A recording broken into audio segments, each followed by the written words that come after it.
Hey everyone, before we get into today's episode, I just wanted to remind you that we have a ton of extra content over on our Patreon. We do movie watch parties, special Patreon bonus episodes, and all other sorts of wacky stuff that you can access easily if you head on over to patreon.com/filmwhiskey. In 1992, director Michael Mann and star Daniel Day-Lewis gave the world a historical action drama that set the formula of similar films for years to come. In 2023, we returned to Scotland to try a puzzling whiskey. The film is The Last of the Mohicans. The whiskey is Glenlivet Enigma. And we'll review them both. This is the Film and Whiskey Podcast.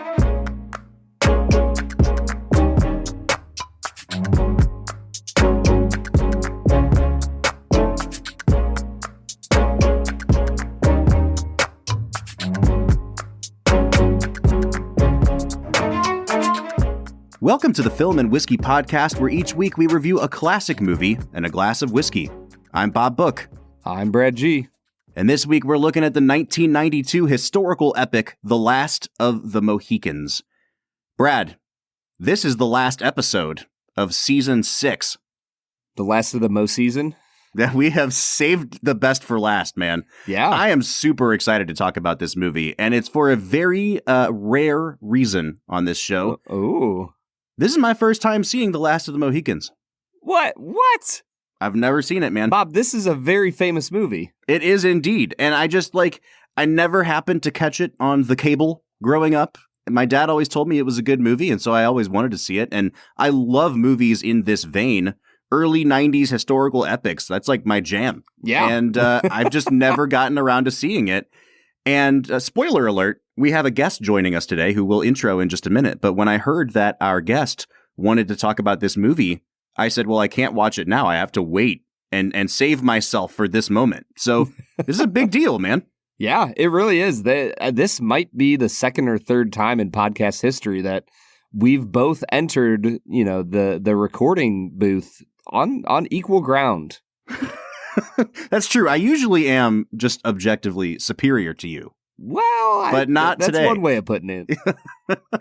Well, maybe to balance out the playing field a little bit, we should intro our guest. It is our friend, film critic Daniel Joyaux, rejoining us again every year around Oscar season. Daniel, how you doing? I'm great. How about you guys? I'm doing well, man. Man, I am doing so good, and I'm just assuming that this is your first time seeing it as well, Daniel. Yeah, something like that. So a while back, I discovered that Daniel lists this movie among his favorites of all time. And I mean, maybe, would you call this your favorite film ever? Yes and no. Okay. I definitely have called it that at times. I generally have like a top four that are in some order, and it just depends on which day you catch me, which one of those four I list as my actual number one. But Last of the Mohicans is one of them and does frequently get cited as my number one. That is super exciting. Well, before we dive into Last of the Mohicans, let's catch up with Daniel a little bit. You may remember him from last year when he completely fixed the Oscars, and they did not heed his call at all. I don't know if what we had on Oscar Bingo when we talked last, but all the stuff that went down was certainly not on it. I'll say that much. I guess that's one way to drum up ratings. You came up with this complicated formula, and then all you need is assault, and that'll do it. So, Daniel, you're back again. It's Oscar season. You've just wrapped up Sundance coverage, and it was, I don't want to speak for you here. It was a pretty big deal for you, your Sundance coverage this year.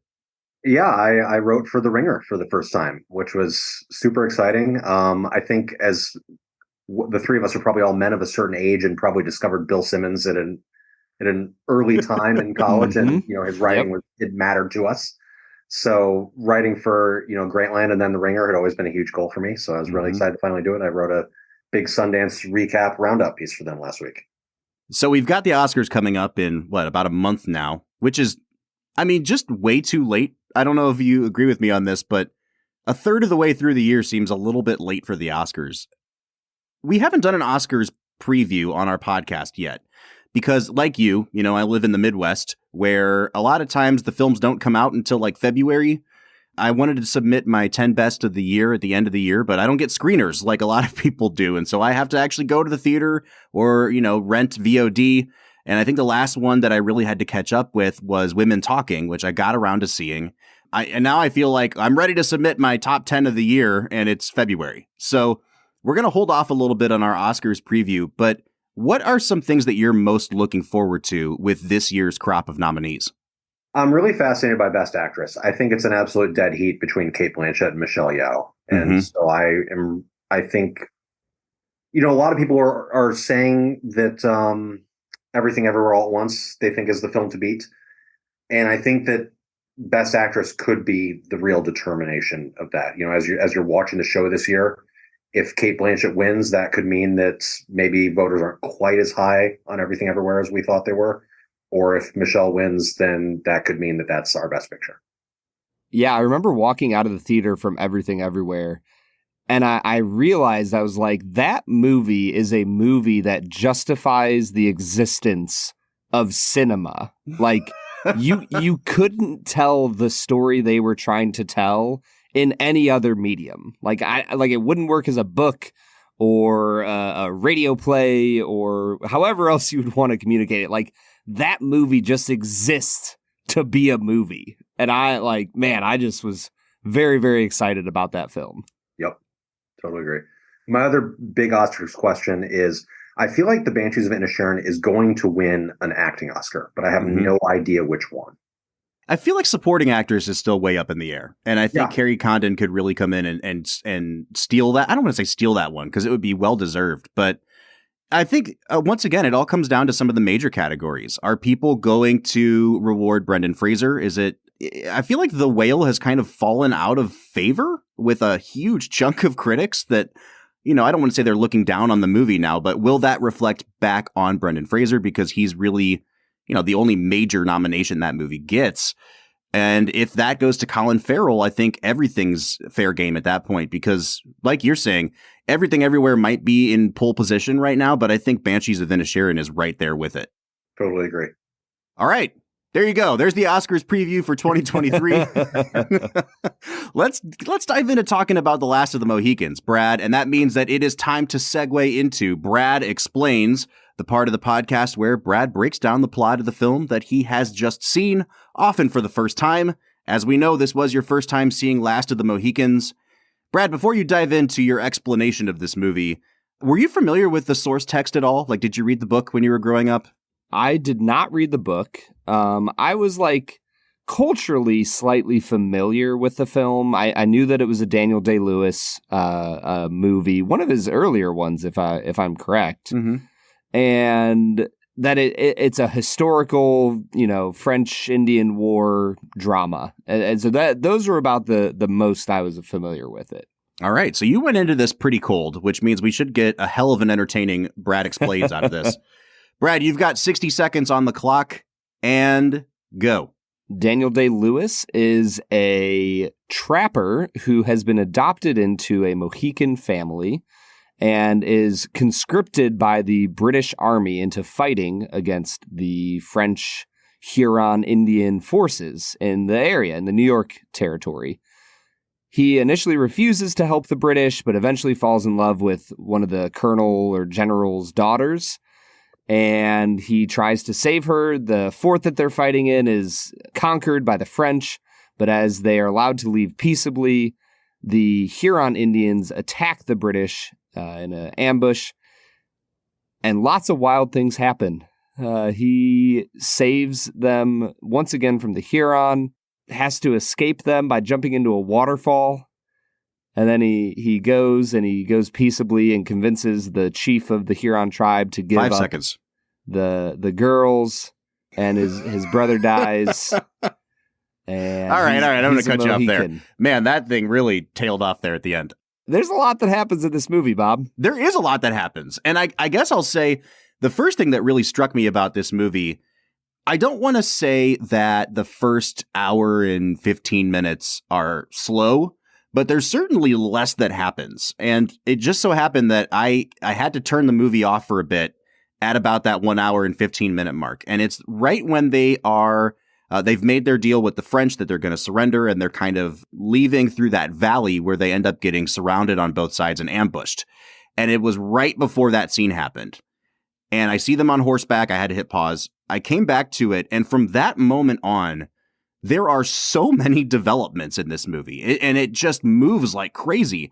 And Brad, I feel like a broken record because this was kind of what we said about Heat last week. That first hour of the movie Heat is all set up. And then the payoff is the last 2 hours where it just feels like everything is flying at you at such a rapid pace. This movie felt structurally very similar to that. It's almost like it had the same director. I know, right? Who would have thought? Daniel, I'm curious. I want to throw it over to you. Like, this is your favorite film. And I don't feel like I've set you up very well talking about how I like literally bifurcated this movie and came back to it. But I mean, do you see what we're talking about here? There's a lot of setup, and then the last 45 minutes, I thought the movie was over. And then even after that, there was another much more tragic ending that came out of it. Like, it was full of surprises, I guess is what I'm saying. Yeah. So a few things that I just have in my, random set of notes that I want to hit on. First of all, to your point about how fast it moves toward the end, this movie is under 2 hours, which for a historical action epic, that's extremely rare. Yeah. Yep. And by extremely rare, I mean, like, maybe this is the only one. Like, I can't off the top of my head think of another high budget by a major director Hollywood historical action movie that is under 2 hours. Theoretically one exists, but I can't think of it. So that's already, I feel like, a huge point of interest in the way Michael Mann was envisioning this film, that it's unlike most historical action epics, like just to throw out, say, Gladiator. Like, Gladiator cares a lot about the politics of ancient Rome, and it peppers that into the action scenes. And, you end up with a 2.5 hour movie. Last Mohicans does not care. Last Mohicans is purely just about the adventure iconography that Michael Mann wanted to put on the screen. And the movie is that and nothing but that, which I think is part of what I find so appealing about it. And the other thing that I wanted to mention is that my love for this movie, I feel like, is a real relic of the channel surfing era, which is that I don't know when I saw this movie in its entirety for the first time, but I'm almost positive I had seen the last probably half hour, 45 minutes, multiple times before I had ever seen the full thing. And I think that's part of what became so powerful about it for me is how perfect the ending of this film is. For a long time, that was the only part of the film I knew before I eventually discovered the whole thing. I love that. Yeah, I have to say, it reminded me so much of some of those, like Edward Zwick kept coming to mind, his movies. Like this, like it reminds me so much of Glory. And even if you fast forward a few years, it reminds me a lot of The Last Samurai as well. But there is just like something rhythmic about these historical epics from the late 80s to the early 2000s that I don't want to say they're all alike, but they're all kind of a piece. And there is a very specific subgenre of historical epics that they kind of all look the same. They kind of all flow the same. You could watch this back to back with Glory and it makes sense. You could watch this back to back with Braveheart and it would make sense. And I don't know, man. Maybe it's because I'm a child of the 90s. I have a huge soft spot for this specific subgenre of movie. So you bring up Edward Zwick made me do a real quick fact check. The Last Samurai is in the 2.5 hour realm. Glory is just over 2 hours, 122 minutes. So it doesn't quite fit the mold, but it's pretty close. not quite as compact as the Michael Mann classic here. Hey, Brad, let me ask you this. We've been talking about this for a while now, and I keep mentioning that I don't know enough about like film stock to speak intelligently about this. But I totally do. Oh, I know you do, right? But that movies like Braveheart and movies from the early to mid 90s have this very kind of flat look to them. And it just looks so much different than the high contrast stuff we start getting in the late 90s with like Michael Bay. And even watching this movie a week after we watched Heat, like the visuals in Heat, and I'm not just saying like because it's set in the modern day, right? But just the stylistic choices of how he films Heat looks so much more similar to what we get in 2023 than what this movie was. It feels like these two films are, a decade apart and not 3 years apart. I don't know if you, like, did you pick up on that as well visually? Yeah, I think that for me, I just kept seeing Braveheart because that's probably the historical, action drama that I'm most familiar with. Like from the theme songs in the movie to the visuals, it just reminded me a lot of Braveheart. And we talked about that in our Braveheart episode, that there's just kind of a flat look to the colors in the movie that, as you said, it's unique to the era and the genre. And I don't think it's a bad thing at all. I think it's just something that once you've seen enough movies in this era, you can immediately pick it out from like anything else. Yeah. We came into this Michael Mann miniseries, and Brad, you hadn't seen any of his films, and I had seen the first two that we did, but I was a little bit of a Michael Mann skeptic. And rewatching Heat, I think doing Heat a second time really made me a Michael Mann fan. Heat didn't work for me the way it did for some people the first time I saw it, and now watching it a second time, I'm like, oh, this is a masterpiece. And then I watch this movie, and it feels so far out of the wheelhouse that we've kind of created for ourselves, which is urban sprawl and high-level crime, that I don't know exactly how to fit it into his filmography. And it reminds me a lot of the struggles that people have when they try to pigeonhole someone like Scorsese, which is gangster movie. And then you watch a movie like Kundun or Silence, and you have to take a step back and examine the themes that he's working with if you're really trying to apply sort of auteur things to him. Well, see, Bob, if you look at the Japanese government in Silence like the mob, then it really starts to actually make sense. Well, I guess what I'm saying here is this. I do still see a lot of the fingerprints of Michael Mann on this movie because it is so much about codes and honoring codes and disrespecting codes the way that we had in movies like Heat. And I think there's something there. But Daniel, I mean, you're the expert on this movie. How do you see this fitting into Mann's filmography? Well, the short answer, I guess, is that Michael Mann has honestly never seemed to me a filmmaker who cares much about themes. I have always felt like he's a filmmaker who cares predominantly about what is interesting to him visually. And he'll, story hunt or adapt a film purely around that. And it's true that a lot of his films end up involved with or end up about, crime stories in some way or another.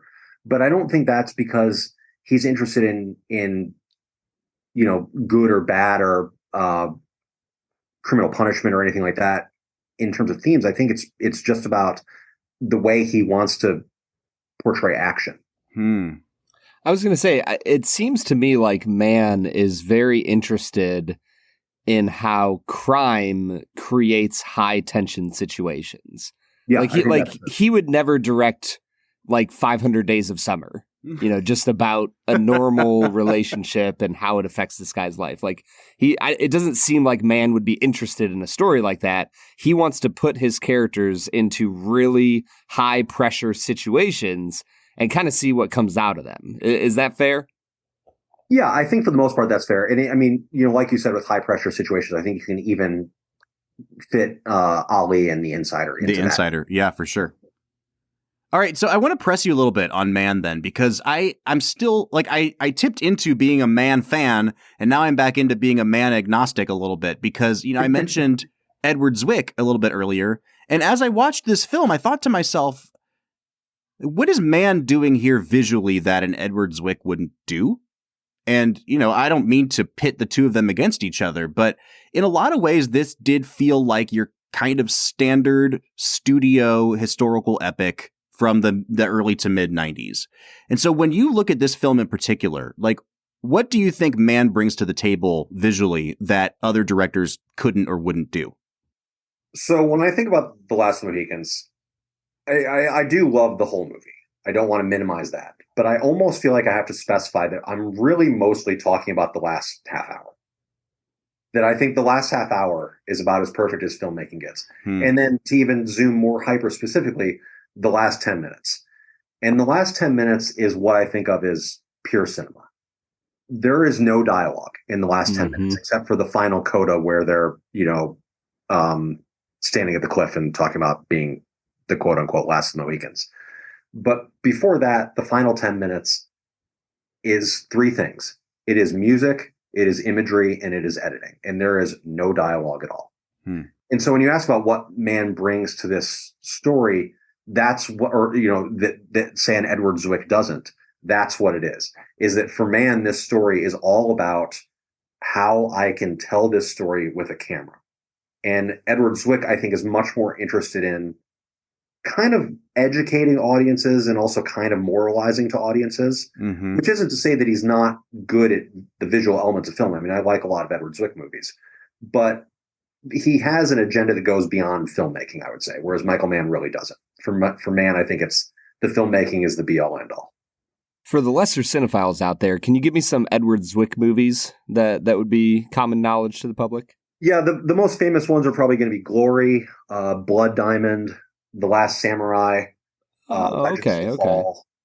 He made some bangers. I really wish that Hollywood was still like utilizing him to his full extent. Although I guess I'm glad that he's avoided like making a superhero movie, because it seems like that's the last stand now, is like, just don't sell out to Marvel. Yeah. You know, he was really good at just making high budget historical crowd pleasers, which is kind of a niche into itself. Yeah, absolutely. And something that we don't really do anymore. Yeah, it feels like those would make tons of money in 2023. just like the Woman King in Babylon did. Exactly. Brad, seriously, I think by the time this episode comes out, The Woman King is going to be streaming on Netflix. And I've been telling you like all year that the great thing about The Woman King is that it has the feel of an early 90s historical epic. Like, it doesn't feel like a movie that's being made in 2023. And take that for, I mean, you know, I'm not trying to insinuate anything about that other than it just has that rousing classic Hollywood structure and looseness and humor. And like, I couldn't believe as I was sitting in the theater watching that movie that it was coming out now and that it wasn't something from 30 years ago that I just happened to stumble upon. It's so good. Agree. I really, really like The Woman King. It's in my top 10 of the year. And when I saw it in Toronto, you know, I even tweeted like, it feels reductive somehow to compare it to Gladiator and Braveheart. But those really are the most apt comparisons because they are movies that don't exist anymore. And then all of a sudden, here is one. Yeah, 100%. Well, I mean, I wasn't sold before, but Daniel, hearing you say that, I suddenly feel the urge to go watch The Woman King. It's really, really good. You are just the worst, man. I will take your word for it, Daniel. Hey everybody, Bob here, and I just want to tell you really quickly about Anchor.fm. We are using Anchor to host our podcast. That's where we basically build out the podcast. It's where we schedule episodes. If you have been looking into getting into podcasting, I cannot recommend Anchor.fm highly enough. We were using another one in the past that actually cost us money each month. Anchor.fm is free. You can actually build your whole podcast inside of Anchor. You can record directly to the website. You can have people record and leave messages for you there. You can even set up a wallet to start accepting donations from your listeners. Anchor.fm has everything you need to start your own podcast. So the real question is, what are you waiting for? Download the free Anchor app or go to Anchor.fm to get started today. All right, let's talk about the performances in this movie. There's a few that I want to hone in on, but you know, the most obvious one is Daniel Day-Lewis. Brad, this is, I think, the only the second Daniel Day-Lewis film we've had on the show thus far. We haven't gotten around to, Phantom Thread, but we've done There Will Be Blood, and now there's this one. And so it's a very weird dichotomy of Daniel Day-Lewis films, because There Will Be Blood is a movie that is built around the Daniel Day-Lewis performance. Like, as much as I love that movie, there are very few filmmakers who are willing to just kind of like let their scenes go on for a too long amount of time because the actor's just cooking. And that's what Day-Lewis is doing in that movie. And that's not the case here. And I feel like, to be quite frank, I really like Daniel Day-Lewis in this movie. But because it is such a conventional Hollywood historical drama, I don't know that like anything about the performance really stands out in a kind of like transcendent way for me here.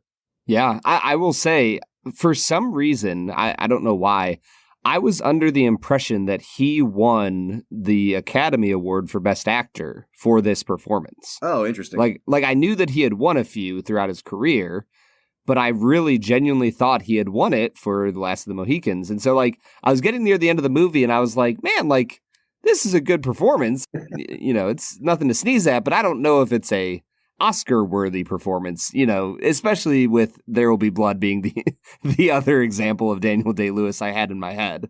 So I think there are two interesting points to pick up on there.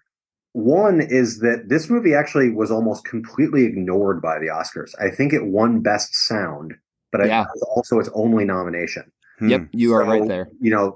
And the even weirder thing about that is that Last of the Mohicans was a box office hit. A lot of times with films like this, you can point to why the Oscars ignored them as like, well, audiences kind of rejected it. And so, Academy members just never saw it. This one, it was a hit and Oscar voters ignored it anyway. So that's a weird thing in and of itself. But then the other thing to pick up on there is that, so Daniel Day-Lewis did not win an Oscar for this movie. He won for My Left Foot, which was 1989. Mm-hmm. But this was his first movie after that, even though it was 3 years later. And it's fascinating to me to see Daniel Day-Lewis in the 80s in films like My Left Foot and My Beautiful Laundrette and Room with a View, is this very sort of proper English actor doing very staid domestic period dramas. And then all of a sudden, here he is in a Hollywood action blockbuster. And so it not only amazes me that this was his very next film, and this is his first Hollywood film and his first American film, his first action movie, but that Michael Mann saw something in his 80s work that made him think this is, somehow Michael Mann watched My Left Foot and thought, this is the guy for Last of the Mohicans. It blows my mind. I'd like to actually think that Daniel Day-Lewis has like precognitive abilities and he knew he was going to get this role.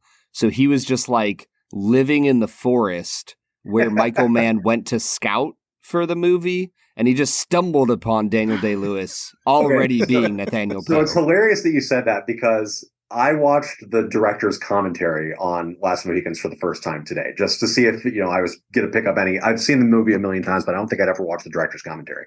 Mm-hmm. So I wanted to see if I picked up anything extra. And, I'm sorry, this wasn't even the director's commentary. This was in the making of on the Blu-ray. There's an interview with Daniel Day-Lewis on the making of where he says that the reason he took the role is because of the way Michael Mann pitched to him the idea of people living in the forest and living off the land. And that was literally what appealed to Daniel Day-Lewis about wanting to, enter that world and do this film with Michael Mann. Speaking of entering a world, I want you guys to enter an alternate reality with me just for a moment here, where it's kind of too bad. A lot of times people win an Oscar and then they go make their big action blockbuster after the fact because it's like, all right, I labored away trying to win this thing. Now I want to go have some fun. But we were only a few years away from like, if Day-Lewis wins his Oscar in 92 and then takes 3 years off, we could have plausibly had him come back with an action blockbuster directed by Michael Bay. And I am so sad that we never got the Day-Lewis Bay pairing. Like The Rock could have been Day-Lewis and not Nicolas Cage. That would have been something, easily. It could have been Daniel Day-Lewis that gets the Sean Connery lecture about f***ing the prom queen. Yes. And he would have done it with such gravitas. Like, that's his Oscars clip right there. All right, Brad, I guess let's go ahead and talk about Madeline Stowe in this movie, who is somebody, to borrow shamelessly from a podcast that we've already mentioned on here, is an actress that really got swallowed up by the mid to late 90s and we can say got market corrected by a couple other actresses. But truly, I mean, she had a moment there and then was pretty much gone. And, Daniel, you're a few years older than we are, so I'm sure that you maybe followed her career a little bit more closely than we did. But, I mean, in your opinion, like, what happened to Madeline Stowe?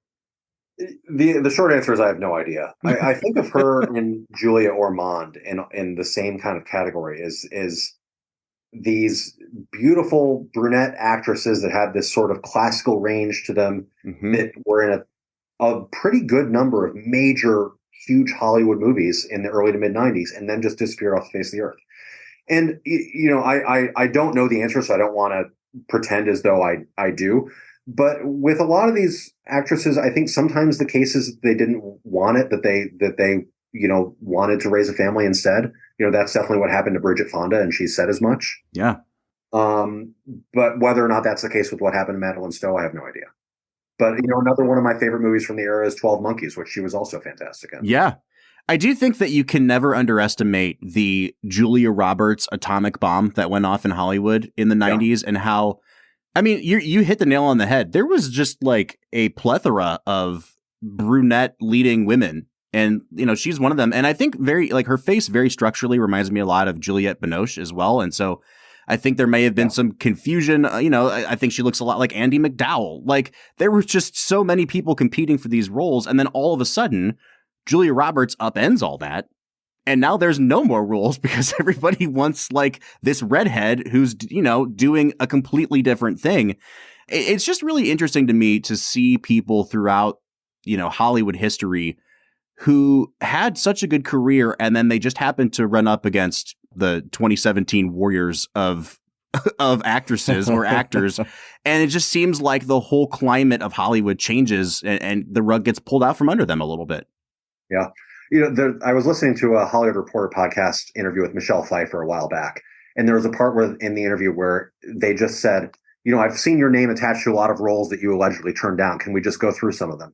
And the interviewer listed off probably 15 movies in a row. Just, were you offered that one? And she says, yep. That one? Yep. And it was everything from that era. It was Pretty Woman. It was Thelma and Louise. Every major lead female role from that era. And Silence of the Lambs, in a movie that remember Michelle Pfeiffer turned down before it went to someone else. All right, Brad, what'd you think of Madeline Stowe in this movie? I thought she was really great. I think that she has a gravitas. She has like a solidness to her character and the way she portrays her character that like really draws you in. And I think that one of the most important things for me with any romance in a movie is that it has to be believable that the two people would fall for each other. And I think that with Daniel Day-Lewis playing this man caught in between two worlds, extremely serious, motivated person, you have to have a similar character opposite of him. And I think that Madeline Stowe really does a great job with that. You couldn't just have, I don't know, like one of the younger sisters from Pride and Prejudice, some young British girl who's just completely silly about her life. Like, you needed somebody who's a little bit older, a little more mature. And I thought she did really, really great with that. Yeah, I love her in the role. And more importantly, I think she and Daniel Day-Lewis just have fantastic chemistry in the movie. I mean, the seduction scene where she asks him what he's looking at, and he says, "I'm looking at you, miss." Just the way they look at each other, that's you can't manufacture that kind of chemistry. Mm-mm. It makes you wonder, like, what Day-Lewis was up to with his method acting. Like, did he just actually fall head over heels in love for her, like, as part of the role? Well, let me tell you something about his method acting that I learned in the making of, is that he really did learn how to run and load two muskets at the same time. That's incredible. If she didn't fall in love with him after that, then I don't know what else he could do. This is so funny, Brad. Usually we don't talk about people's like physical looks on the show. It's just something that's not usually apropos to what we're talking about. Sylvester Stallone with a beard. I was going to say, over the last few weeks, the attractiveness of male leads has come up repeatedly. Yeah. And, last week we said De Niro in Heat might be peak attractive De Niro. I don't know, man. This might be peak attractive Day-Lewis. Oh, 100%. I don't even know what else would be a competitor. I mean, I think if you wanted to go like the salt and pepper look, you could offer up Phantom Thread, but it's a completely different look. Yeah. And to say a little bit more about the chemistry between Daniel Day-Lewis and Madeline Stowe in the film, the scene under the waterfall where Daniel Day-Lewis gives the famous, no matter how far, no matter, I'll find you, no matter how long, like, that is one of the corniest scenes in movie history, but it works here because you actually believe in that set of emotions between these two characters. Mm-hmm. And you replace it with any other actors, and that becomes one of the most laughable scenes in film history. But with these two, because of what they brought to the film up to that point, the movie gets away with it. Yeah. Bob, you and I have talked a lot about how there's not really any young, superstar talent in the acting world right now. And I really think about, what if you threw a Chris Evans in that role, or a Michael B. Jordan or something like that, where I'm like, I just don't see them being able to, if I'm guessing that Daniel Day-Lewis was in his mid-30s when he had this role. Yeah, thereabouts. Yeah, I don't see them in their mid-30s being able to pull off that line and that scene in the way that Day-Lewis does. Because you're right, Daniel. He knocks it out of the park. Now, if there is somebody in this cast that I think actually steals the whole damn movie, it's Wes Studi as Magua. He is fantastic. Like, 100%. Talk about the kind of performance that should have been nominated for an Oscar. As much as I love DDL, like, the best performance in this movie is him as the villain. Yeah, he's an incredible villain. It should not go unsaid that he speaks, I think, 3 different languages in the film. Mm-hmm. Mm-hmm. And Wes Studi did actually get an honorary Oscar a few years back for being one of the great Native American actors. Yeah, and well deserved, man. And it's just, again, it's too bad that it couldn't be recognized in the moment, because it sounds like we're all in agreement here. He's the best performance in the film for me. Easily. Yeah, he brings a tenacity to that role that you just don't often see in villains. And I loved it, man. And while we're talking about the Native American actors in the film, we should mention, I just found out that the actor who plays Daniel Day-Lewis's adoptive father, the Mohican Chingachgook in the film, is his name is Russell Means, and this is his first movie. He was actually one of the main characters in the Wounded Knee standoff against the FBI in 1973, and Michael Mann sought him out to put him in the movie for that reason. Wow. Man, talk about a great debut. Yeah. Like, he didn't even kick around on the indie scene for any amount of time. It's just straight into Last of the Mohicans. Yeah, and Michael Mann said in the commentary that, Russell Means was in his mid-50s at the time. Mann had sought him out because he thought, in making a film about Native Americans, it would be beautiful if one of the public's main imagery of Native Americans was in the film. And so he was in his mid-50s, and he was out of shape, as most people in their mid-50s are, the way Michael Mann put it, but it only took him about 3 weeks to get completely ready for the film. Holy cow. I guess when you hang around with Day-Lewis, living in the forest, like, Exactly. it just whips you into shape, man. All right, before we go to break, guys, is there anybody else from the cast that you want to call out for their performances? There are a lot of actors in the film who have smaller parts that people might not realize are there and know from elsewhere. The actor who played Price in Mad Men is one of the British soldiers. Oh, yeah. What is his name? Price. We'll just call him Price. Yeah, there you go. Pete Postlethwaite shows up for a hot second. Yeah, Pete Postlethwaite is in the film. Sorry, I'm going to look up this actor's name real fast. And also the actress who plays Madeline Stowe's younger sister in the film, Cora. Mm-hmm. Jodie May. Jodie May, yeah. She was in Game of Thrones. She was Maggie the Frog, who gives the prophecies to Cersei that her kids will all die. Huh. Oh, that's cool. I love when people, like, kind of kick around in the same genres for most of their career. Like, Brad, the guy in Braveheart with the scars on his face, every time he was in a movie after that, it was like, yep, you see that guy in a movie and you're like, I know exactly what kind of movie this is going to be now. Like, I just love it when you can find an actor and when you see them show up in a movie, you immediately know, like, what trajectory the movie is going to go on. Bob Book, huge fan of typecasting. Oh, Jared Harris is the British actor's name, who is Price in Mad Men. And he was also the star of the HBO miniseries about the reactor explosion. Oh, Chernobyl. Yeah. Chernobyl, yes. He was the star of Chernobyl. Oh, man. Well, Brad, on that note, I think it's time for us to hit pause. We're going to try this Glenlivet Enigma. But before we get into that, our friends at Detroit City Distillery have hooked Daniel up with some samples. So, unfortunately, the U.S. mail being what it is, we could not send Daniel a sample of the Enigma that we're tasting today. But we have some good connections in the Michigan area, and I think they made a home delivery to Daniel to drop off some samples. And I'd love to get your thoughts on them, Daniel, before we go to break here. They did. I unfortunately have not tasted them yet, but in addition to the samples, they gave us a pass for a tour of the distillery, of the Two James Distillery in Detroit, that my wife and I are very excited to go on. Oh, nice. We tried all 3 of those, I think, earlier in the season, and there's one, it's a vermouth finished rye. Phenomenal. Yeah. Like, just so good. And so how do you recommend drinking that? As fast as possible. No, I think honestly, it'll be really good over a big rock. It's good, neat. It's pretty high proof, as I remember, Brad. I think it was like 115 proof or something. But yeah. Man, it was darn good. Yeah, honestly, Daniel, I am really excited for you to get up to Detroit City Distillery. That'll be a blast for you guys. Yeah, we're looking forward to it. All right, Brad, let's jump into this Glenlivet. What do you say? Let's get to it. Hey there, you popinjays, it's me, George B. Stagger, your trusted voice in the world of selective spirits.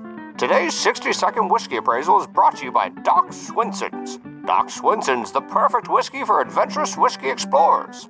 Today we're reviewing their Tres Amigos, one of their exploratory cask series. This is a straight rye whiskey finished in rum and tequila barrels. On the nose, it's all orange to me, friends. Citrus fruit and agave with just a hint of pear. The palate is a mean mix of toasted sugar, peppercorn, and citrus, and the finish is just bursting full of pineapple, vanilla, and oak. By golly, this whiskey is bonkers delicious. If you are in the market for a grand old time, then you must go partake in the delicious offerings prepared by the legendary blenders over at Doc Swinson's. Remember, this 60-second review has been brought to you by Doc Swinson's. Find the closest retailer to you at docswhiskey.com. That's DOCS whiskey.com. Until next time, folks, this is George B. Stagger signing off.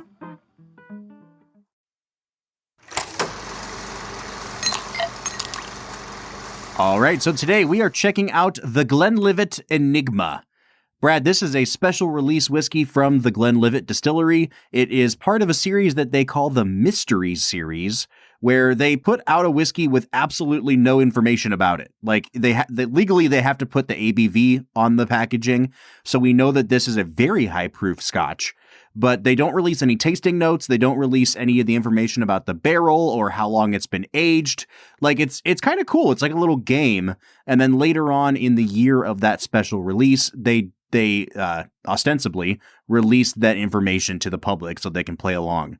This was the fourth one in that series. It came out in 2019. So it's like, it was a one-off release. You might still find some on the shelf. Brad, I think I picked this up in the Ohio Liquor last call section because, it's a limited release, so they had to get it off their books. And so we've been holding on to it for a while. I wanted to try to pair it up with the movie A Beautiful Mind because we've been talking about doing that one for a while. And then when that didn't make it onto this year's list of movies, I was just like, screw it. Like we need to drink it before it's been available for 5 years, right? So we're pairing it up with Last of the Mohicans, and we'll have to find some clever way of linking the two. But that's what we're drinking today. I was gonna say, if all of them are based on mysteries, do they send you a deerstalker hat to go with it? They should. Here's the funny thing about this one though, Brad. I can find information about all of their other mystery releases, but it doesn't look like they ever actually released the info on Enigma. Truly an enigma. Yeah. I mean, I guess maybe, it was late 2019, so maybe they were really worried about this new pandemic thing that was about to go around the world. But I just can't believe, it looks like they finally posted some tasting notes, but then they actually incorrectly labeled them as belonging to a different bottle in this mystery series. So I don't know if they're even really the right tasting notes. So we're really going into this blind, and I'm kind of happy about that. What you're saying is that the only tasting notes people really need is ours. That's right. So you have had this already. I have not. Like I said, this is clocking in at a pretty staggering, let's see, what's it at? 60.6% ABV or 121.2 proof, making this, I believe, the highest proof Scotch whiskey we've ever had on the show.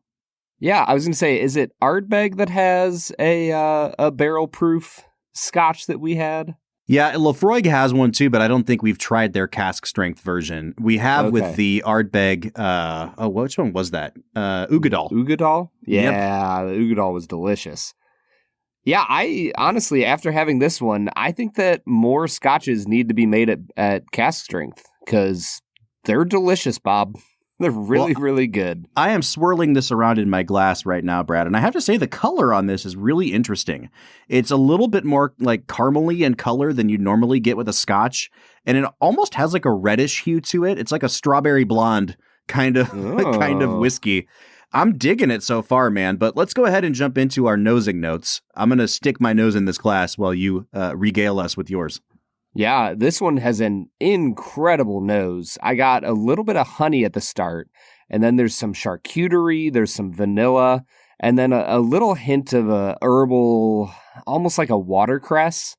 It has such a fascinating nose here that I really, really like. I will give it an 8.5. I'm going to just stick at a 7.5 on this. And the only reason for that is I'm picking up pretty much everything that you're laying down here. But the first thing that jumped out to me is that this almost reminds me of like a younger rye or a younger bourbon. There's some yeastiness on this that I don't typically get on Irish or Scotch whiskeys. And it's kind of the first time I've ever really experienced this on a Scotch. So I have to imagine that that's intentional and that this is not just a really young Scotch because, Brad, we've had really young malt whiskeys before. They don't smell yeasty. You know what I mean? Mm-hmm. So this smells like a very, very bready. And that's kind of the predominant note here for me. I like it, but my past experience with things that smell like yeast is not great. So I'm going to give it a 7.5. Well, I am going to move on to the palate here. On the taste, I think that you get some mint right off the front end. There's that honey coming through. Vegetal hits the mid palate. And then there's a little bit of caramel mixed with almost like a peppery white pepper feel as well. I think that this is an incredible tasting Scotch, Bob. Wow, this is beautiful. Yeah, I'm going to give it a 9 out of 10 on the palate. Yeah, man, this... Wow. It's got the sweet and light and bright notes of an Irish whiskey on the front, but with even more sweetness. This is like almost bourbon sweet on the front. It hits the mid palate and then it really opens up. And it kind of reminds me just like experientially of that Glenmorangie A Star we had last week, where it was pretty tame on the front. And then once it hit the mid palate, it was like, hey, here's that alcohol. It's very tingly on the tongue. It doesn't really hit you as much on the finish or on like the sort of chest burn on the way down, but it also doesn't drink like 120 proof. It brings those great kind of herbal, almost bitter notes of a smoky Scotch on the back. Like, and this is not peaty, but it has that great sort of smokiness we've come to expect just in terms of like how it delivers that char level. This is a beautiful Scotch, man. It's soft where it needs to be soft. It packs a punch where it needs to pack a punch. I'm going to give this a 9 out of 10 on the flavor. Yeah, like I said before, there needs to be more cast strength Scotches out there, people. The finish here comes off a little bit from the palate. There's some oak, some tobacco, and then it kind of took on a little bit of a cherry cordial flavor at the end, a little bit creamy that I liked. I'll give it an 8 out of 10 on the finish. You know what it kind of reminds me of on the finish is like the nose and the initial tasting notes of like a Willet bourbon product. It's got that sort of like rosy, but also cherry flavor, but it's mingled with that sort of like cigarette ash thing you get on Scotch. It's a really interesting, it doesn't quite get medicinal, but it's kind of teetering on the edge there. I like it because it still stays pretty sweet, but I do think it is a step down from the palate a little bit. I'm going to give it an 8 out of 10. Yeah, and then we get into balance. I actually think that this is one of the best balanced whiskeys we've had in a little while. You know, my scores for nose and finish were a little below the taste, but I think this is a really complex whiskey that has a lot of interesting flavors working together beautifully. I'm going to give it a 9.5 on balance. Wow. Yeah, I don't know if it's quite that well balanced for me just because the nose didn't give away how complex and how much of a journey it would be on the palate and on the finish. It was kind of a dull nose by comparison. And that's going to ding me just a little bit, but I'm going to come out to an 8.5 on the balance. Yeah, and then that takes us into our value category. Now, obviously, you're not able to purchase this from retailers anymore as it's been out for a few years. But the best I can find is that currently you could find it online for $150. I've seen a couple online stores offering it for about $110. And again, I'm not factoring in the shipping on that. So I have no idea after shipping how much this would cost you. When I picked this up off the shelf in Ohio, it was at $100. And I think that's a fantastic value for this, Brad. Mm-hmm. I'll get into my score on what the market currently is. But for a barrel-proof Scotch whiskey, that is, like, let's be frank here, it's part of the gimmick. And I have no idea how old this actually ended up being, but I have to imagine that this is, at the very least, 6-8 years old, Brad? Like, Scotch is not normally sold at under that age point. So, I mean, I think $100 is a pretty darn good value for what you're getting here. At 110, 120, 130, I have to factor that in a little bit, but I still think, Brad, that this is like at least an 8 out of 10 on value. Yeah, I think I think if we're talking 110, 120, I'm with you at an 8 out of 10. I did do my value at $150, which I would give it a 7 out of 10. So I'll stick it a 7 out of 10. I think it's a little bit high at 150, but still a really good value. But yeah, you're right. If this was $100, this would be like a 9.5 out of 10 value. Man, I'm really glad we held off on this one till the last episode of the season. This feels like a special occasion whiskey. I'm not necessarily saying that it is, and it's certainly not in that sort of rarefied air of some of these allocated bottles we've tried before. But because it is a special release, it's hard to get your hands on now. And then when you factor in the proof point and just how complex the flavor is, man, if you can find a bottle of Glenlivet Enigma, I would highly recommend trying it or buying it. Yeah, 100%. This is a whiskey that would be awesome to have on your shelf. Also, if you haven't seen it before, please Google an image of it because it is a killer bottle. Yeah, the packaging is awesome on this, man. Brad, I'm coming out to a 41 out of 50. What are you coming out to? I'm at a 42 out of 50, Bob. Oh, wow. Okay, so we're at a 41.5 on average or an 83 out of 100. And you did that math so fast. Dude, I'm so good at this. This is pretty much a no-brainer recommendation, I think. Yeah, easy recommend. If you see it at the bar, get a pour. If you are able to get a bottle, definitely buy it. All right, Brad. Well, that was pretty painless and, dare I say, enjoyable. Let's get back into talking about Last of the Mohicans. What do you say? Let's get to it. All right, everybody, that was Glenlivet Enigma, a whiskey that I, at the very least, thought was truly incredible. A true enigma. A true enigma.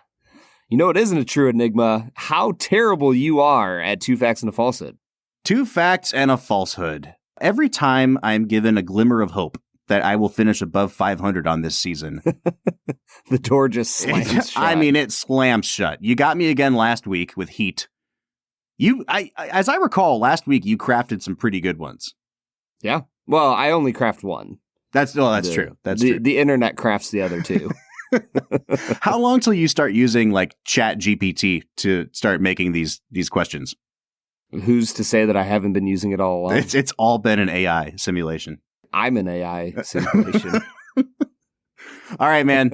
So for those who are uninitiated, 2 facts and a falsehood is exactly what it sounds like. Brad pulls a couple facts in quotation marks, off of the internet about the making of this movie. He adds one of his own falsehoods to the mix, and I have to try to parse out which ones are true and which one is the falsehood.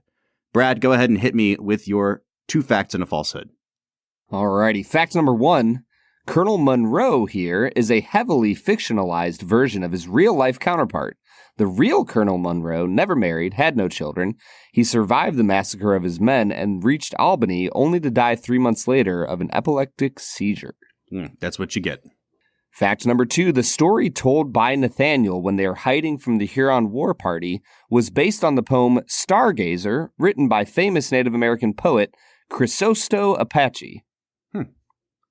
Fact number 3, as a big Star Wars fan myself, I couldn't help but notice that the Wilhelm scream was inserted about an hour and a half into the movie, right when Daniel Day-Lewis bludgeons an enemy in the face. Oh, man. What was inserted half hour in the Wilhelm scream. Uh-huh. Are you familiar? I don't think I am. It's a sound effect that is in like hundreds and hundreds of movies, and it's the sound effect of the guy just going like, ow! And like when he falls off of something, it's like a howl. It's in hundreds of films. Yeah. I believe the very first use of it, though, was in 1977's Star Wars. Was it really? I thought it was from like the 30s, like King Kong or something. Oh, I might just be a Star Wars stan and assume that everything came out of Star Wars, but I thought it came from Star Wars. Well, we'll fact check that. But I have to fact check 2 other things first here. So, man, here's the thing, Brad. Sometimes you come up with very innocuous sounding facts. Like none of these sounded spicy or sexy at all. So I just assume that they're all true because they're kind of boring. Yeah, you're not going to get much help from me on this because I have absolutely no idea. Yeah, My man. 2 cents is that the first one sounded too well researched to be made up, but beyond that, I have no clue. Number 2, I also just kind of feel like, okay, it doesn't add anything to the enjoyment of the film. So it just kind of seems like, all right, cool. Maybe there's a poem. I didn't know that my job was to add to your enjoyment of the film, Bob. I'm just going to go ahead and say number 3 is the falsehood, and that you didn't have anything on your mind to think about except for Star Wars. So you just made up the Star Wars one. Bob, that is not true, because the fact is true.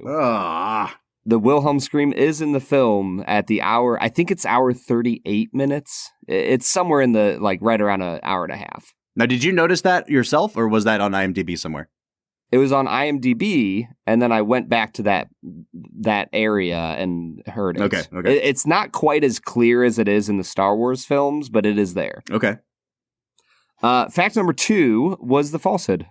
Oh, wow. Okay. Yeah, Stargazer. Although I did do research, Cristoso Apache is a famous Native American poet. Well, there you go. Man, so you got me again. Nailed it. I'm ending the season on such a downer here. I'm ending the season on a great upswing. So I'm not complaining, Bob. All right. Well, let's steer out of that because that was just brutal. And let's start talking about this movie some more. And Daniel, I think the thing that I really want to key in on here is I love the fact that you are just you came on the podcast. You're like, it's my favorite movie ever. And then immediately said, honestly, though, it's the last half hour. And I'm really glad you said that because right before you hopped on the call with us tonight, Brad and I were talking about how, this movie really felt a little bit, not dated, but just kind of slow and a little bit staid in the first hour or so. And then that last 40-something minutes was like a breath of fresh air. And I want to go in a little bit on that. I mean, you've talked about the cinematic technique of the last 10 minutes, but I really think it bears repeating here because it is so similar to our experience with Heat last week. I think Mann just really knows how to end a film. Yeah, so I basically think of the film as there's the whole film, there's the last 40 minutes, and there's the last 10 minutes. The whole film I give a B+. The last 40 minutes I give an A. And the last 10 minutes I give an A+++. I love that. Brad, can you think of any other movies that you feel that way about? All right, if you just crop out this segment of the movie, it's a 10 out of 10, but the rest of it's like an 8. Honestly, we can jump back into Star Wars for a second. I think that the endings of both Revenge of the Sith and Return of the Jedi are flat out incredible. When we did Return of the Jedi, I said the final battle scene from, about the last 40 minutes of the movie, I think is just some of the greatest action sequences of all time. I think the same thing about Revenge of the Sith. The last 30, 40 minutes of that movie are impeccable. The first halves of both those movies, as a massive Star Wars fan, are really not good movies. They're just not great. And that doesn't detract from my enjoyment of them. But I'm with you in that, if you honed in, it's almost like you're taking a telescope and you're looking at the whole forest, and then you zoom in onto a little bit of it, and you're like, oh, wow, that's really beautiful there. And then you hone in even further, like you said, the last 10 minutes, and you're like, oh, wow, there's some great stuff going on here. Yeah, I'm reminded of the Howard Hawks famous quote of that the key to a great film is 3 good scenes and no bad scenes. And Last Mohicans is no bad scenes, and then the best half hour you're ever going to see in your life. I was on Twitter today, as I am wont to do, and I saw a clip from The Social Network. And I mean, my spicy take is that I think The Social Network is a really good movie, but it's no Zodiac. However, it was the scene towards the end of the movie, in the last 15 minutes, where Andrew Garfield blows up on him and smashes the laptop and tells him, "You better lawyer up, asshole." It's such a great sequence.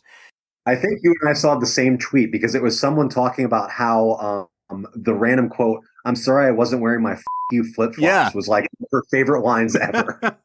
And I started thinking about how good the ending of that movie is. Like, I don't know that movie is really like the ultimatum on society that people want to make it into. Like, it's a very small and intimate story.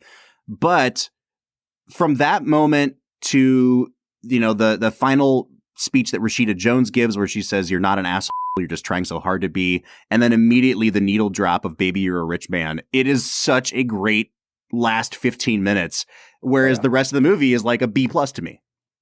I adore The Social Network. My hot take on why it hasn't survived as well historically is because we no longer think of Facebook as a social network. We now think of it as the network that our parents and aunts and uncles just spread Republican disinformation on. Whereas if Facebook were still like a big part of our daily lives as a real social network that we used to maintain contact with our friends, then the movie would feel more, it would retain more power to us. More relevant. Yeah, I like that. Guys, I so adore the fact that we have gotten off on so many tangents today. And it's like really making me wonder how we're going to do our next segment, which we call Let's Make It a Double. I'm not going to pair this up with The Social Network, but Let's Make It a Double is our challenge to ourselves and to our guest to find a movie to pair up with Last of the Mohicans to make the perfect double feature. Brad, do you want to start or should we let our guest start? Yeah, I think I actually have a pretty unique pick here.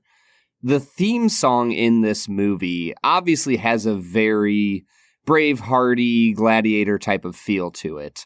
But there's moments of it where I was listening to it at the end of the film and I was like, this actually kind of reminds me of like a Western theme song. And there was something about that just clicked in my brain. I'm going to pair this with The Searchers. Oh, interesting. I think that there's enough of a vibe of the man dedicated to find his person no matter what that like connects them as a through line. And I think it'd be a really unique viewing experience, but I think watching The Last of the Mohicans and then going into The Searchers would be a really fascinating movie evening. I think that would be like I can just see that pairing on a syllabus in like an intro to film class where the point of it is depictions of Native Americans on film because they're such wildly different. Very famously, we just did The Searchers a couple months ago.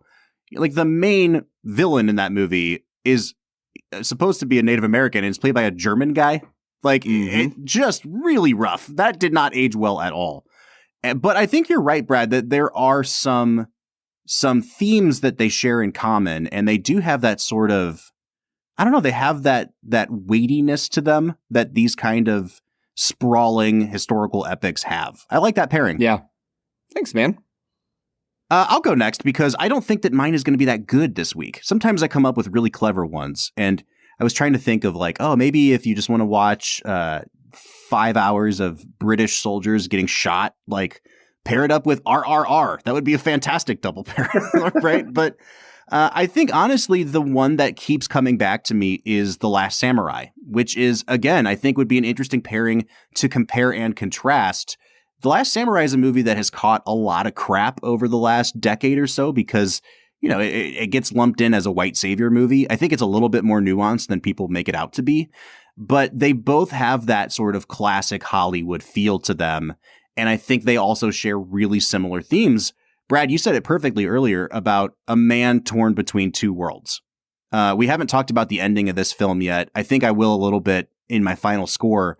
But the note that this movie ends on is not quite a downer, but it makes you think more than any other part of the movie makes you think.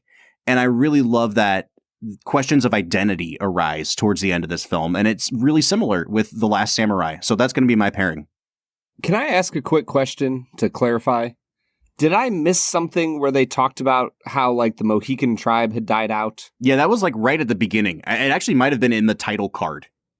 Yeah, I would say I don't think you missed anything. And again, this goes again to what Mann's idea of the movie is I don't think he cared that much about teaching people anything. I think he just wanted to make a story that appealed to his visual sense. Okay, I just want to make sure I didn't miss anything. Because I was like, wait a second.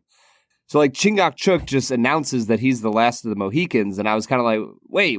Like I know that's the title of the film.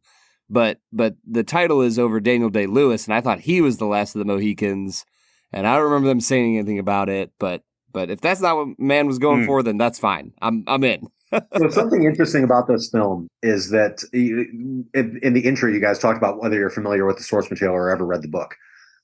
I don't think Michael Mann's ever read the book either, and I don't say that as a joke. I think it was intentional. He talked about in the director's commentary that his impetus for making the film is that he loved seeing the 1936 version when he was like 5 years old, and he wanted to basically remake his memory of the 1936 version.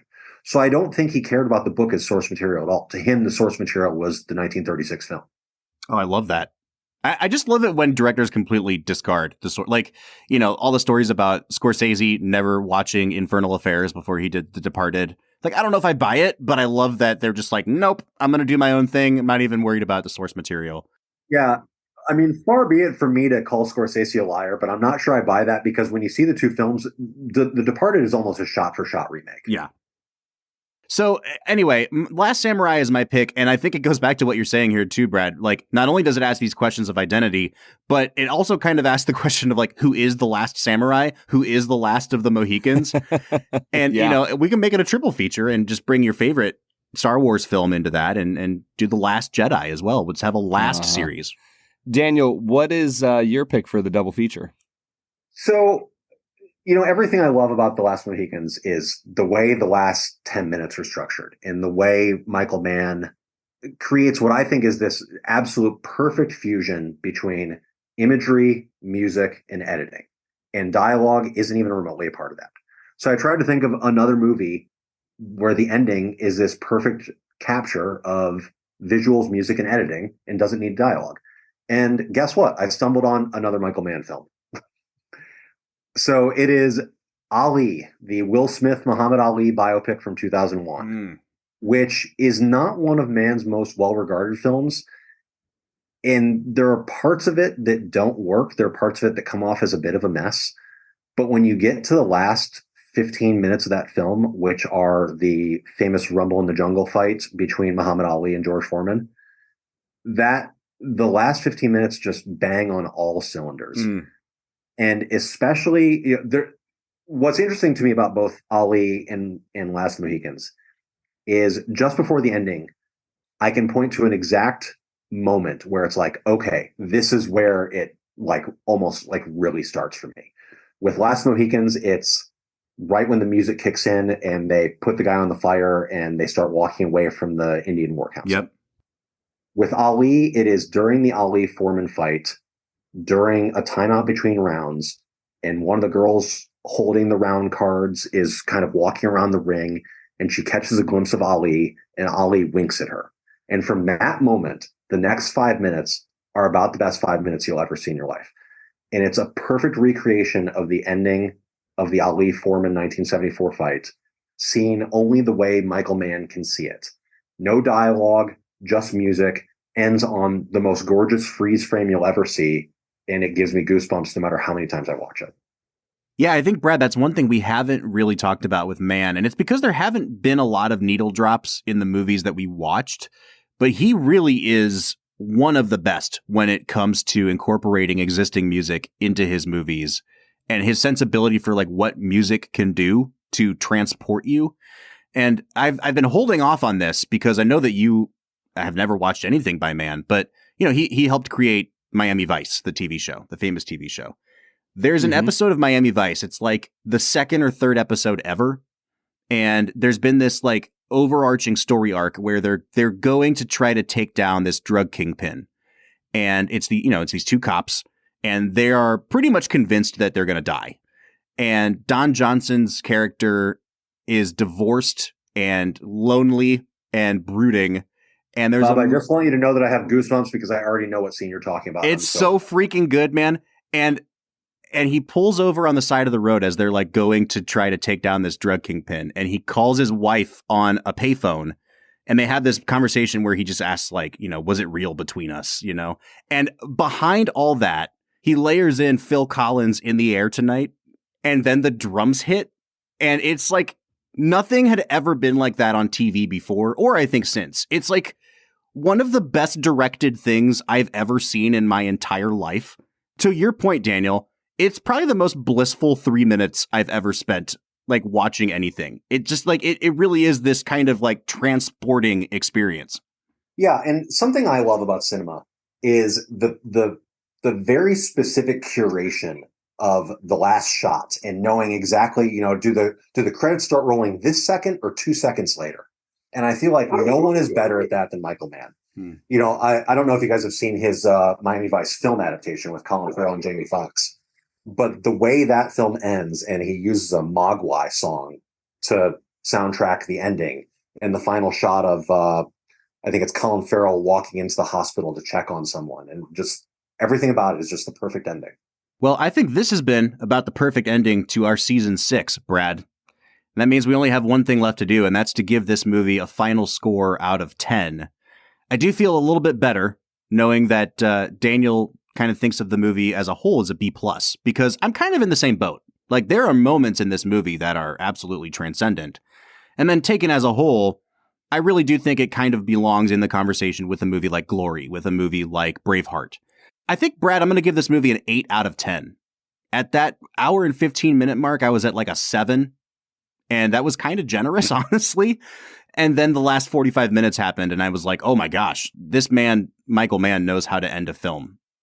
Yeah, from the moment they are surrendering the fort and start marching out of the fort. Yeah. From that moment, you're in for one hell of the next 40 minutes. Absolutely. And again, I want to talk real briefly about that very last scene, because I thought the movie was going to end in a very conventional way. And then they make that last kind of ambush to get the girls back.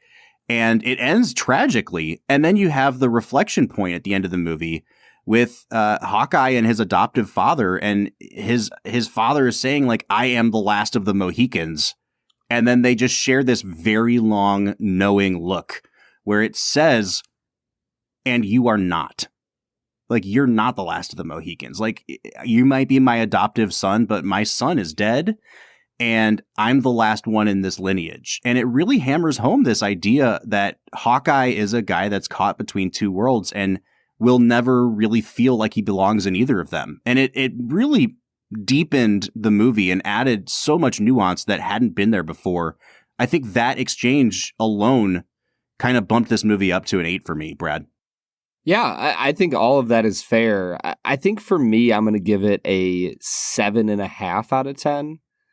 There's just a lot of this movie that didn't totally work for me.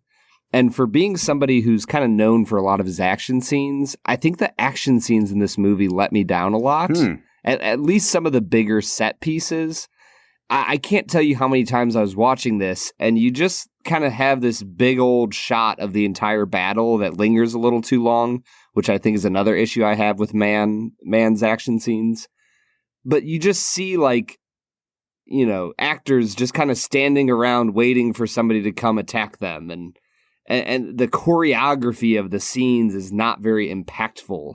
And then there's moments where it is really impactful. And, when he kills Mogwai at the end of the movie, it's like brutal and awesome. So I don't want to say he doesn't do any of it good. It's just there's enough moments that, for me, I just felt like this was a fine movie. All right, Daniel, are you splitting the difference between us? Or are you going to raise it a little bit here? No, it's a 10. It's okay. You guys are sports guys. So it's the question of, like, how do you evaluate someone's career? Do you evaluate the breadth of their career? Or do you evaluate who they were at their best? And for me, I can understand watching Last Mohicans and thinking that it doesn't grab you until the last 40 minutes. But the way those last 40 minutes grab you just erases all sins. Yeah. I've got a few movies like that where, because I was going to say, it sounds like you're talking to yourself right now, because the whole podcast up to now, you're like, yeah, it's really just the last 40 minutes. And then you come in at the end and you're like, yeah, but the last 40 minutes cover everything else. I've definitely got a few movies like that in my life where the ending is so good that it elevates everything around it. So yeah, man, I'm down for it. Give it a 10. But don't get me wrong. I mean, there is stuff in the first hour and 15 minutes that I still really like. Mm-hmm. It's not like the last 40 minutes. Well, Brad, we've finished out Michael Mann. We've done it. I'd like to hear what you think. Can you rank the 3 movies that we did in terms of your preference? Heat, Collateral, Mohicans. Yeah, I think I'm in the same spot. Collateral on the rewatch was a bigger letdown for me than I expected it to be, because it just tried to do what Heat did, and it did it more on the nose, and that really bothered me. Heat definitely got bumped up in my estimation. Like, I never would have thought of giving it a 9 before this watch through. And I think this movie, Last of the Mohicans, might grow in my estimation on rewatch. But, you know, coming out of it really fresh on my first watch through, I think I'm in the same spot as you on ranking these, which is probably hurting Daniel in the heart right now. He just gave it a 10, and you and me are like, yeah, it's the worst one of the 3. Well, no, it doesn't. It doesn't hurt me. What it says to me is that you guys just haven't watched this movie 3 dozen times like I have. but it'll be there for you over the years. Exactly. All right, so that has been the Last of the Mohicans. Brad and I are coming out to an average of a 7.75 out of 10, but we'd like to know what you think. So please reach out to us on our social medias, Instagram, Twitter, Facebook, @FilmWhiskey. Or jump into the conversation on our Discord. We are on there every single day talking to all of you, the people who love the Film and Whiskey podcast. So if you want to join the conversation, you can find a link to our Discord at the end of every single one of our show notes. Once again, we want to say thank you to our friend Daniel Joyaux. Daniel, as much as you're allowed to share, what do you have coming down the pike for us? Nothing definitely set in stone yet, or that I can talk about yet. Ooh. But hopefully, maybe another ringer piece about the Oscars in the near future. Doing an interview for Movie Maker that is the former flame of someone we have talked about on this episode. Oh, okay. That's it. All right. I love it. All right. Well, then in that case, where can we find you to follow you when these things all drop? I am at Third Man Movies on Twitter. First initial last name on Letterboxd, which is DJOYAUX. And I have an Instagram for my newsletter, which is You're the Good Things. I love it. All right. Well, once again, thanks to Daniel. Brad, this wraps up season 6 for us, but we're not quite done yet. We get to put all 32 movies from season 6 into a Madness-style bracket and eliminate them one by one until only one film can be crowned the season 6 champion. Our bracket episodes will be premiering next week. You can follow along with us on our Instagram page. You can download your own bracket and see how closely we resemble yours. As always, be wary of Brad G when he flips the coin of destiny when we are at an impasse, because that dude is a known cheater. So Bob, I don't mess around when it comes to fate. I can't wait for our bracket episodes, man. It's my favorite time of every single season. Yeah, I'm super excited to get into it. This has been a really fascinating season, dude. I think that the director miniseries idea has been a lot more fun than I thought it would be. Yeah, me too. And I have no idea. You guys post this 32 movie bracket on Twitter. I want to see this bracket. Oh, absolutely. Yeah, we'll tag you in it. Like, actually, I'll just make your name one of the entries in the bracket. We'll see how far you go. All right, so join us next week for our bracket episodes. But until then, I'm Bob Book. I'm Brad G. And we'll see you next time.